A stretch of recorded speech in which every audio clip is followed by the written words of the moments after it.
What's up, guys? Welcome to the Fantasy Addiction Network, talking through Week 7 waivers. Hard to believe we're already at Week 7. This is kind of a gross week for waivers, so probably going to be some short videos here, but definitely want to keep you guys updated. You know, if you lost Miles Sanders this week, some quarterback streaming options here. You have plenty to talk about still.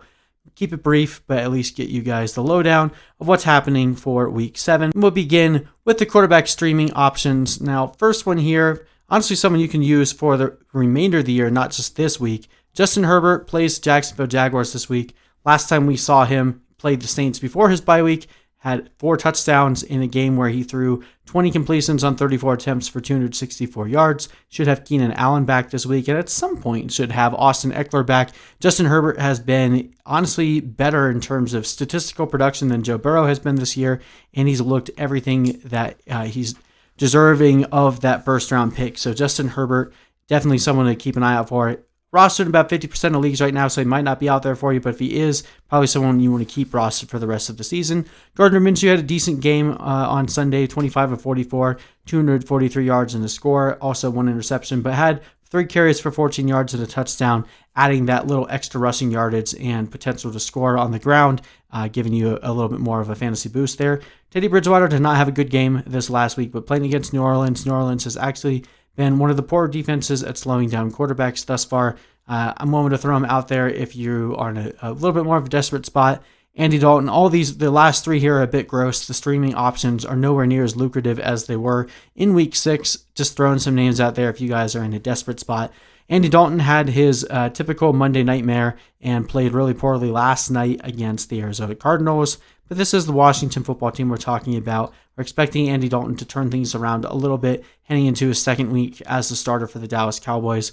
And, playing against Washington, definitely worth a streaming start there if you are desperate. And then Baker Mayfield, also really poor performance, but he was playing the Steelers. Last time he played the Cincinnati Bengals this year, he went 16 of 23 for 219 yards and 2 scores. So we'll see if he can repeat that again. Even the Phillip Rivers looked like a good quarterback against the Cincinnati Bengals, so if their defense is not imposing against passers at all, we should see Baker Mayfield have a decent game.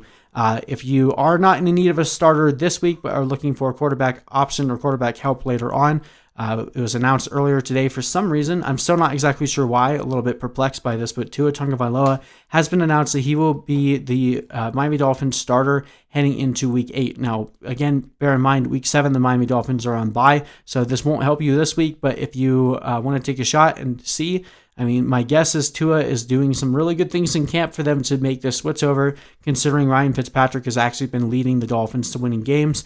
Very surprising move here, but hey, we'll see what he can do. And especially if you didn't have him rostered in a 2-quarterback league, this is going to be a blow all your budget type moment here. But in single quarterback leagues, if you were riding Ryan Fitzpatrick, that's a bit unfortunate because he'd been doing really well for fantasy. Hopefully Tua can do some similar stat production for you there, but someone you should be rostering. And then Jalen Hurts, we saw Doug Peterson come out and say that he is wanting to get Jalen Hurts more involved. I have no idea what that means. Probably something to the extent of what we see the Saints do with Taysom Hill, although I think Jalen Hurts is a better fit there. And with Carson Wentz continuing to be sporadic, and he had a better day as a passer on Sunday, but just constant injuries for that team. Wouldn't be surprised if at some point we saw Carson Wentz miss some time himself. Jalen Hurts definitely someone you should be stashing in 2-quarterback leagues, and we'll see if he ever ends up taking over. He does give you that Konami code rushing upside for a quarterback that is very valuable for fantasy, so someone that should definitely be on your radar.